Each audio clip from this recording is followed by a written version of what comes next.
Assalamualaikum warahmatullahi wabarakatuh.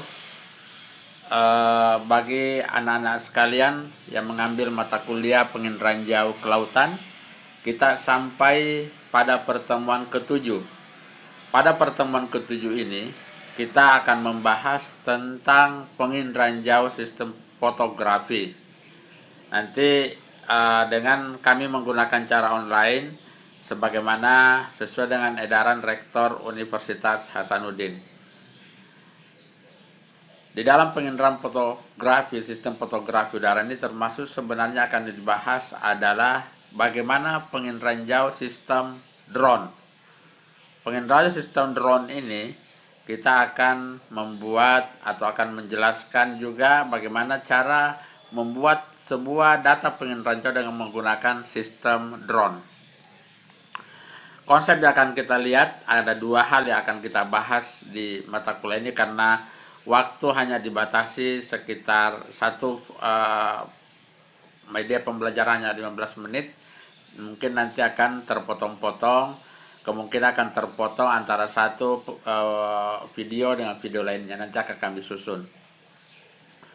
Nah, kalau kita lihat yang dimaksud dengan foto udara itu adalah sebuah foto. Jadi mungkin sudah paham apa itu foto, tiap hari menggunakan kamera. Jadi foto yang menggunakan kamera sebagai sensor yang direkam dengan ketinggian tertentu dan biasanya menggunakan wahana. Jadi wahana ini adalah tempat di mana sensor tersebut dipasang. Jadi wahana di dalam penginderaan jauh itu bisa berupa pesawat udara, bisa berupa balon udara, bisa berupa drone, atau dengan satelit sendiri. Jadi wahana ini yang membawa sensor untuk merekam segala objek yang ada di permukaan bumi. Nah, salah satu yang berkembang sekarang adalah sistem drone. Nanti kita akan bahas lebih lanjut pada materi di bawahnya. Nah, kalau kita lihat penginderaan jauh, sistem penginderaan jauh, bagaimana sebenarnya konsep dari penginderaan jauh tersebut? Ini mungkin sudah paham di pertemuan pertama, sistem di spektrum gelombang elektromagnetik, bahwa ternyata di dalam setiap objek di permukaan bumi itu memiliki karakteristik atau memiliki reflektansi terhadap apa yang ada atau apa reflektansi dari objek-objek tersebut, sehingga kalau objek itu terkena daripada energi gelombang matahari, maka dia akan mereflektasi atau memantulkan sesuai dengan karakternya. Nah, khusus untuk penginderaan jauh sistem fotografi udara ini, maka dia hanya menggunakan panjang gelombang antara 0,4 sampai 0,6 mikrometer. Kenapa demikian? Ini dari sebuah penelitian yang panjang bahwa pada panjang gelombang ini adalah disebut dengan panjang gelombang visible. Kenapa kamera hanya menggunakan panjang gelombang visible? Karena kamera biasa dia menggunakan energi sama energi yang digunakan oleh mata kita, yaitu hanya menggunakan panjang gelombang biru, hijau, dan merah. Panjang gelombang ini juga biasa disebut dengan panjang gelombang pankromatik. Nah, selain itu, setelah mengetahui panjang gelombang yang digunakan dalam penginderaan jauh, kita coba lihat konsep lainnya, yaitu adalah bagaimana cara pengambilan foto dengan menggunakan penginderaan jauh. Pertama, ada dikenal dengan vertical vantage points, adalah foto tegak. Yang kedua, low oblique vertical point, foto condong, dan high oblique, itu foto sangat condong. Nah, dari ketiga ini, apakah foto condong, foto tegak, foto sangat condong, bisa dilihat di sini. Ini adalah salah satu contoh perekaman objek di permukaan bumi dengan menggunakan foto tegak. Apa ciri-ciri dari foto tegak? Ini bisa dilihat ini ke bawah, bahwa antara titik nadir dengan sensor terbentuk sudut 90 derajat. Nah, Ketika foto 90 derajat ini terbentuk, maka akan menghasilkan foto tegak seperti ini. Ini disebut dengan foto tegak, yang pada umumnya sistem penginderaan jauh untuk sumber daya alam menggunakan sistem foto tegak ini. Jadi bisa diingat bahwa ciri-ciri foto tegak, dia memiliki kemiripan sebesar 90 derajat dari permukaan bumi. Kemudian yang kedua disebut dengan foto condong. Ini dari Jensen 2000 di sebuah literatur kita yang di awal, bahwa ciri-ciri daripada foto condong itu antara objek, ini namanya IPOV atau objek yang terekam ini, dia menjauhi sudut 90 derajat. Nah, ketika dia menjauhi sudut 90 derajat, maka ada simpangan di sini, foto yang dibentuk sebesar sekitar 15-30 derajat. Kemudian objek juga akan terlihat dari samping. Objek terlihat dari samping ini, maka dia akan kelihatan foto condong.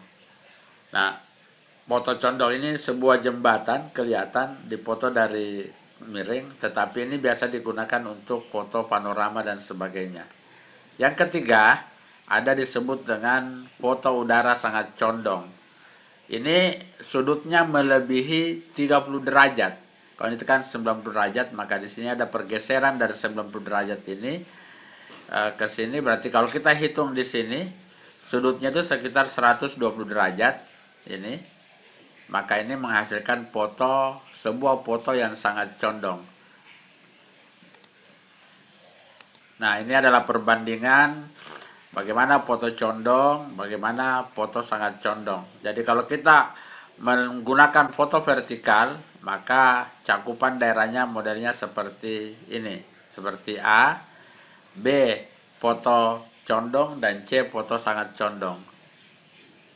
Ini bisa dilihat di bukunya Sutanto jilid 1 tahun 1999. Berikutnya kita lihat, ini adalah color science.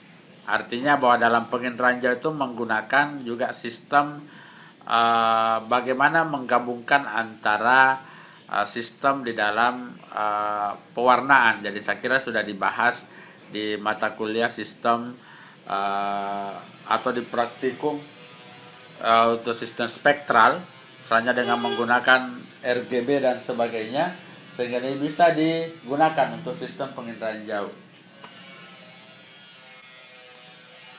Nah, kita lebih lihat pada beberapa tipe fotografik. Ini nanti bisa saya dibaca bahwa ada tipe foto yang disebut dengan black and white, foto hitam putih, baik foto hitam putih pankromatik. Ingat tadi yang dimaksud dengan pankromatik itu adalah foto yang direkam dengan menggunakan panjang gelombang visible. Kemudian ada disebut dengan foto inframerah dengan penggunaan panjang gelombang inframerah, dan ada namanya foto ultraviolet. Begitu pula juga ada foto berwarna. Ada beberapa jenis, ini bisa dibaca.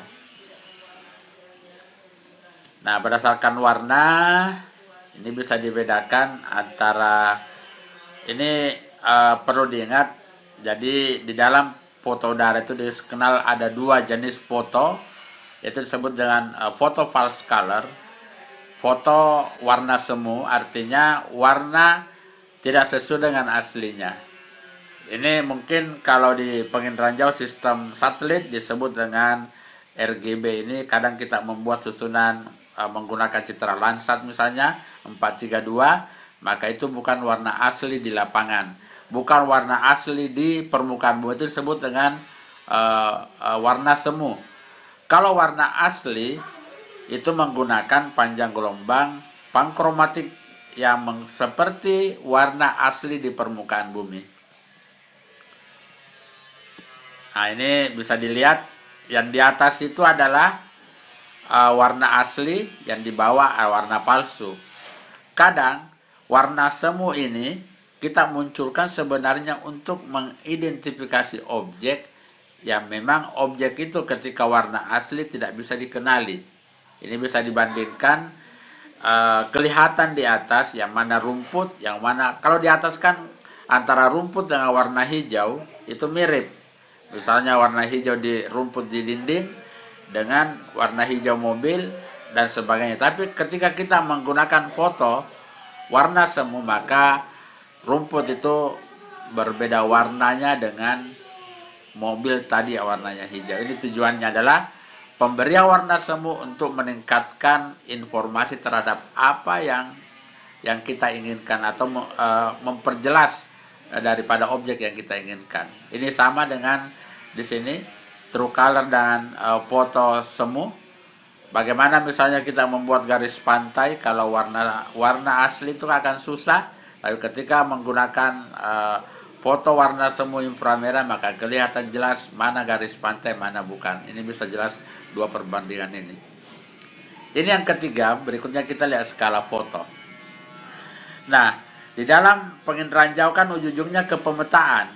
Kalau membuat peta, pasti kita menuntut adanya skala. Nah, skala dalam foto udara itu digunakan dengan persamaan adalah S. Ini F ini adalah fokus kamera dan H ini ketinggian terbang. Nah, bisa dilihat berapa besar ketinggian terbang itu adalah H, dan F-nya itu adalah berapa besar panjang fokus lensa yang akan kita gunakan. Jadi itu akan menentukan nanti terbang.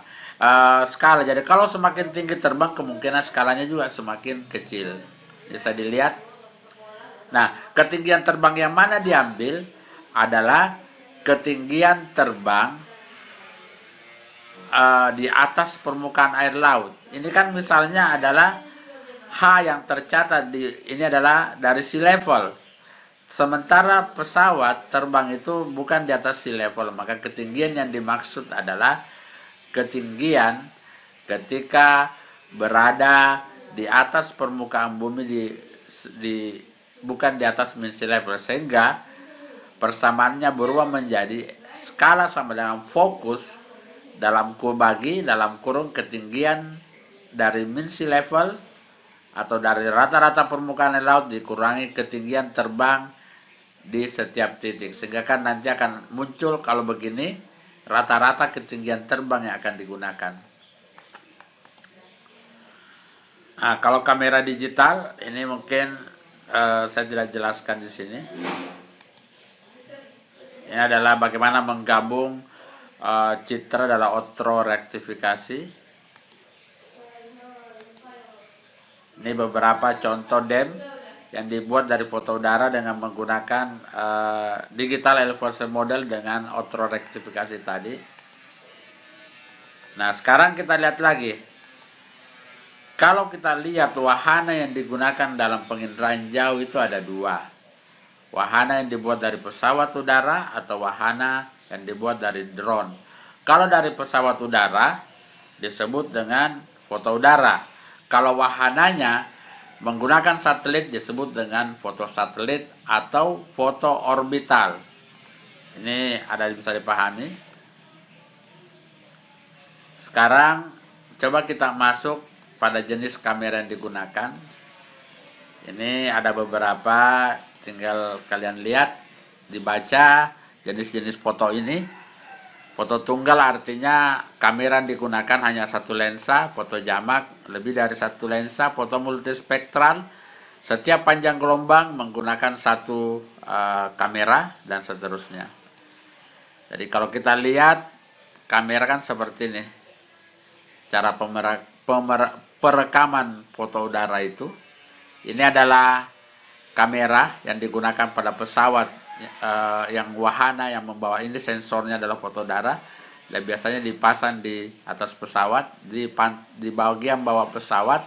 Kemudian pesawat ini bergerak dan merekam secara kontinu objek yang ada di bawahnya. Nah, memang pada zaman dulu teknologi ini digunakan karena waktu itu belum ada drone. Nanti kita akan bicara tentang drone. Nah, ini adalah salah satu jenis foto udara yang dihasilkan dari perekaman tadi. Ini foto ini ukurannya 23 kali 23 cm. Kelihatan di sini ada skalanya, dan ini ada waktu jam. Baik, kita lanjut. Jadi pada bagian kedua ini saya akan membahas lebih khusus tentang bagaimana sih cara pemotretan atau bagaimana teknik pemotretan udara sehingga dihasilkan sebuah fotografi atau sebuah foto udara. Nah, di dalam pemotretan udara ada acuan dasar disebut dengan teknologi pemotretan fotografi. Alat yang digunakan pertama adalah kamera fotografi. Ini tadi bisa berupa kamera tunggal, bisa berupa kamera ganda, atau bisa berupa kamera multispektral. Yang jelas di dalam sensor ini, di dalam kamera ini terdapat beberapa sensor. Kalau semua panjang gelombang digabung menjadi satu kamera, misalnya antara panjang gelombang biru, hijau, merah, dan gelombang inframerah dalam satu lensa, itu disebut dengan kamera tunggal. Kalau dibagi misalnya, satu lensa khusus merekam panjang gelombang sinar tampak, satu gelombang inframerah, maka itu disebut dengan kamera tunggal. Kalau kamera multispektral, setiap satu lensa itu hanya merekam secara spesifik dari masing-masing panjang gelombang. Misalnya lensa 1 hanya merekam panjang gelombang 0,4 sampai 0,5, itu panjang gelombang biru. Begitu juga kamera 2 hanya merekam panjang gelombang hijau. Yang ketiga, kamera 3 hanya merekam gelombang merah, dan kamera keempat merekam gelombang inframerah. Itu disebut dengan kamera multispektral. Kamera ini dipasang pada alat kedua disebut dengan wahana, yaitu adalah wahananya pesawat. Kalau wahananya balon udara, maka disebut dengan wahana balon udara. Tetapi yang jelas, semua hasilnya disebut dengan foto udara. Nah, pada saat daripada perekaman foto udara ini, dia memerlukan sebuah perencanaan yang matang atau disebut dengan jalur terbang. Ini saya tadi sudah singgung di awal, sebuah hasil dari foto udara yang direkam. Di situ sudah ada skala, kemudian di tempat lain ini ada waktu perekaman dan kemudian tanggal perekaman. Kenapa waktu perekaman mesti ada? Misalnya jam 10 pagi itu untuk menentukan arah utara, selatan, barat, dan timur. Karena ketika matahari jam 10 pagi misalnya arah bayangan dari ke arah barat, berarti kan ketahuan mana nanti posisi utaranya. Makanya perlu ada waktu perekaman untuk menentukan arah mata angin, karena setiap peta pasti ada arah mata anginnya. Ini contohnya. Jadi sebelum merekam maka dibutuhkan jalur terbang. Jalur terbang ini misalnya sebuah perekaman di daerah Flores NTT, sebuah pulau namanya Pulau Adonara. Maka direncanakan jalur terbang pertama. Satu jalur terbang ini akan ada 5 perekaman. Kemudian jalur terbang kedua, ketiga, keempat, sampai mengcover keseluruhan daerah yang akan kita foto. Maka kalau kita lihat pertampalannya seperti ini kan, karena fotonya kecil-kecil maka ini ditampalkan. Nah, di dalam foto udara, pertampalan atau overlapping antara satu foto dan foto lainnya itu sebesar 30%. Maaf, sebesar 60%, dan inilah yang digunakan untuk proses di dalam nanti membuat peta. Jadi kalau saya ini tadi jalur terbang pertama yang bagian atas ya, ini dihasilkan ada 6 foto, dan seterusnya. Ini kalau menggunakan kamera tadi hitam putih, sama tadi dengan menggunakan warna semu akan pada daerah yang sama. Nah, saya kira itu tentang foto udara. Sekarang kita coba lihat bagaimana kalau drone. Prinsipnya sama, cuma lebih sederhana menggunakan sistem yang dari drone itu dan sistem pesawat tanpa awak. Jadi sama tadi UAV Unphysical airborne maaf ini jalan sendiri.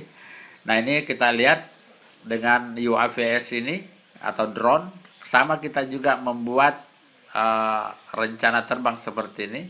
Ada internal waktu yang telah ditentukan, kemudian setelah itu foto-foto dioverlay. Jadi sistemnya sama. Ketika kita merekam drone, maka sistem yang kita gunakan ditentukan dulu jalur terbang, kemudian jalur terbang tersebut kita merekam objek secara vertikal yang ada di bawahnya, kemudian dioverlay. Apa yang harus dipersiapkan ketika kita membuat citra dari drone ini? Pertama, pada daerah akan dipotret, ini misalnya di lokasi A, maka kita harus menentukan titik GCP, Ground Control Point, yang akan menjadi nanti bagian koreksi geometrik dari peta. Pada GCP ini kita buat titik, diukur, kira-kira ukurannya menjadi 1 inci, kemudian kita mengambil koordinat dengan akurasi tinggi pada GCP tersebut, kita catat, nanti poin GCP akan diimpor ke perangkat Luna. Jadi setiap titik GCP tadi dicatat berapa koordinatnya, itu akan nanti menjadi koreksi untuk foto udara. Sama mungkin kalau citra satelit, maka GCP ini menentukan akurasi data yang akan kita gunakan. Nah kemudian kalau kita zoom nanti setelah difoto drone, maka GCP ini akan muncul ya. Nah ini nanti koordinat yang akan kita misalnya menggunakan software ENVI, ArcGIS, apa dan sebagainya, maka titik-titik GCP ini menjadi titik kontrol di dalam perekaman nantinya. Sehingga kalau 20 foto ada 20-an GCP, maka saya yakin foto akan kita hasilkan semakin bagus. Nanti kan GCP akan muncul namanya root mean square ya. Kalian sudah melakukannya di praktikum, jadi sama dengan tadi yang kita gunakan. Nah setelah itu kita kumpul fotonya sehingga jadilah sebuah foto udara yang bagus. Nah kemudian data telah dikumpulkan, ini kalau misalnya kita manipulasi untuk kepentingan menghitung volume bisa, karena dia lebih detail, ini foto yang condong tadi, atau untuk menghitung volume tambang juga bisa dan sebagainya. Nah banyak aplikasi untuk UAV ini lebih detail karena dia setiap saat bisa dilakukan. Bisa kita melihat, misalnya orang pemerintah daerah bisa melihat apakah IMB sebuah bangunan ada IMB-nya atau tidak, atau kita bisa melihat tangkapan dari UAV ini juga melihat bagaimana sebuah gedung misalnya yang mengalami kehancuran atau perubahan garis pantai. Setiap saat kita bisa mengadakan perubahan garis pantai, mengecek dengan menggunakan teknologi UAV tadi.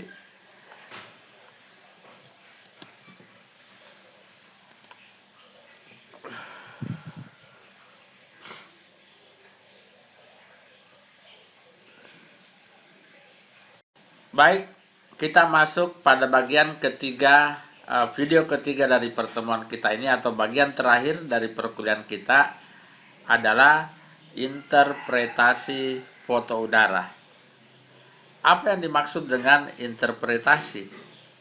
Ya, kalau mungkin di sistem satelit dikenal dengan nama klasifikasi citra satelit. Jadi bagaimana kita mengkelaskan objek-objek yang ada di citra satelit, kemudian kelas itu menghasilkan sebuah hasil bahwa sebuah peta misalnya ini adalah hutan, ini adalah laut, ini adalah tambak, atau dan sebagainya. Nah, kalau di foto udara, klasifikasi ini dikenal dengan nama lain, yaitu interpretasi. Pada prinsipnya sama, baik klasifikasi maupun interpretasi, dua-duanya dengan tujuan mengenali atau mengidentifikasi objek yang ada di citra ataupun di foto udara. Cuma letak perbedaannya di sini, interpretasi foto udara karena ini adalah sistem lama, lebih banyak pada pengenalan fisik daripada objek yang ada di lapangan, bukan pada pengenalan spektral, tetapi pengenalan kenampakan objek yang ada di udara, di lapangan. Karena kalau spektral adalah berdasarkan pantulan yang dilihat, yang diklaster. Kalau ini berdasarkan kenampakan dari objek tersebut. Nah, di dalam sistem fotografi udara pada awalnya, di dalam interpretasi kita selalu menggunakan alat yang disebut dengan stereoskop cermin. Jadi stereoskop ini adalah sebuah alat yang terdiri dari dua lensa binokuler, kemudian lensa ini diletakkan di atas dua lembar foto, dan di sini ada namanya stereoskop planimeter ini untuk mengukur jarak dari dua objek, misalnya jarak antara satu titik A dan titik B, mengukur ketinggian, semua bisa dilakukan dengan menggunakan planimeter ini. Nah, kelebihannya di sini, dua lensa ini ketika kita menggunakan pada dua gambar yang bertampalan, tadi diingat bahwa ketika perekaman foto udara ada pertampalan sebesar 80% antara foto A dan foto B. Nah, ketika direkam dengan menggunakan atau diinterpretasi dengan menggunakan stereoskop, maka seakan-akan kita melihat di objek ini kita berada di atas pesawat dan melihat dari ketinggian. Cuma ada satu ini yang akan kita lihat ya. Nah, ini ada beberapa bagian, ada binokuler, ada lensanya, kemudian ada cermin yang menggabungkan antara dua. Ini cermin maaf, untuk menggabungkan dua objek ini sehingga bisa kelihatan foto. Jadi prinsipnya adalah ada mata satu, mata dua, kemudian ketika mata satu melihat ini dan ini, maka dia akan menggabung bertampalan menjadi sebuah objek yang tambah stereoskop. Stereoskop itu dia bisa kelihatan seperti tiga dimensi, sehingga objek yang mana tinggi, rendah, gedung yang tinggi, atau sungai, semua bisa kelihatan dengan sangat jelas dengan prinsip pengamatan stereoskopis. Mungkin ini pernah ada yang biasa melihat bermain-main dengan alat seperti ini. Ini sebenarnya kalau zaman dulu waktu orang pulang haji biasa membawa oleh-oleh seperti ini. Ini disebut dengan suatu alat untuk melihat tiga dimensi. Sebenarnya alatnya sama, kamera ini atau alat untuk melihat ini, kalau bahasa Bugisnya keker ya, atau bahasa Indonesianya apa lupa.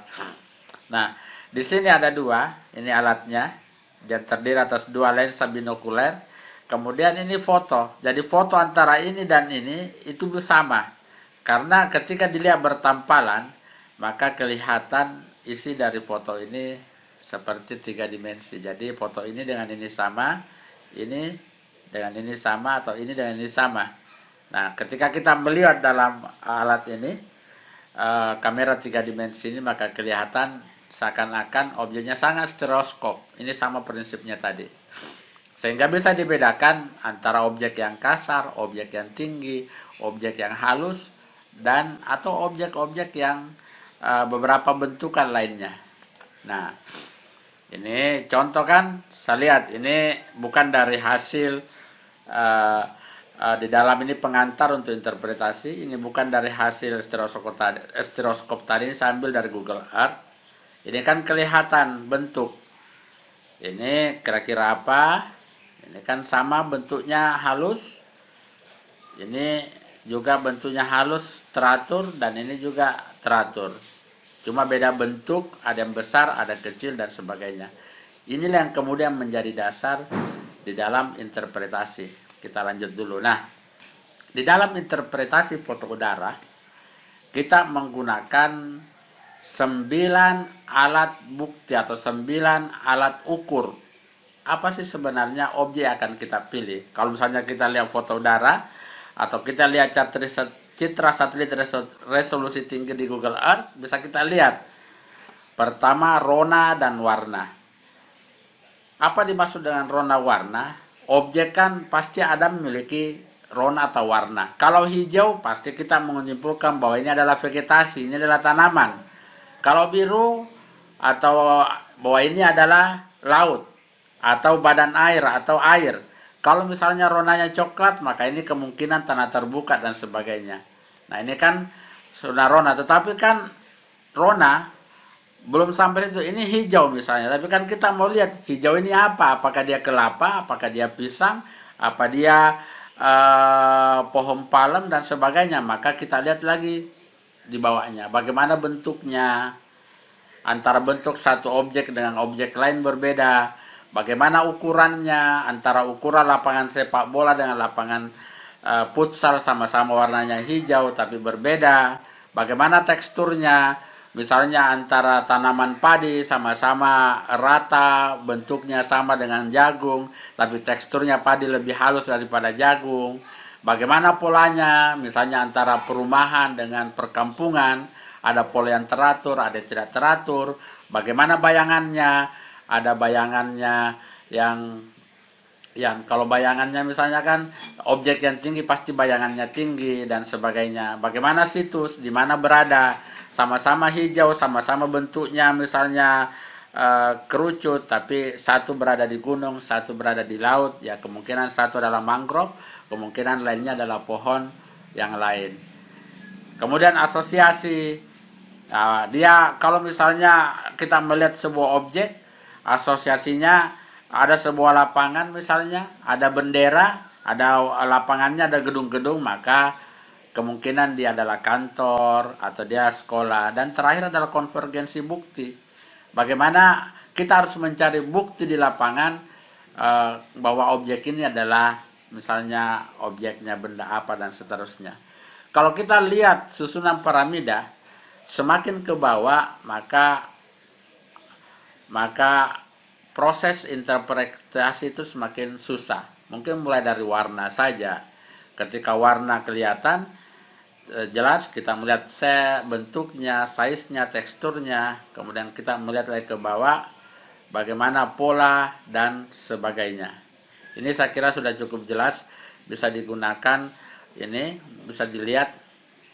Ini misalnya rona, ini tekstur kasar, jadi tekstur itu kasar halusnya, pola itu teratur tidaknya, bentuk itu ya ada segitiga dan sebagainya, ukuran besar kecil, misalnya sebuah kantor dengan gudang atau sebuah rumah dengan gudang kan berbeda dari bentuk dan ukuran, dan terakhir dia berasosiasi dengan apa.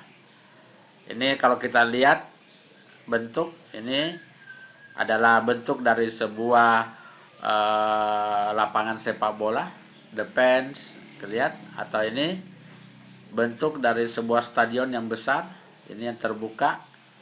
Ini kita lihat ukurannya, ini warnanya atau bagaimana warna antara objek A dan objek B, ini lokasinya, tekstur, kekasaran permukaan dan sebagainya. Ini coba kita satu contoh. Nah, dari interpretasi foto udara, dari warna saja, dari rona sudah kita ketahui bahwa dia warnanya hijau. Berarti kan pasti dia adalah vegetasi atau tanaman. Nah, kemudian kita lihat lagi bentuknya. Ternyata misalnya bentuk yang kelihatan di citra itu berbentuk seperti bintang daunnya. Maka kemungkinan dia bisa kelapa sawit, nipah, enau atau sawo, kan sama-sama kelihatan dari atas berbentuk bintang. Kemudian kita lihat lagi polanya, teratur atau tidak teratur. Ternyata dia tidak teratur.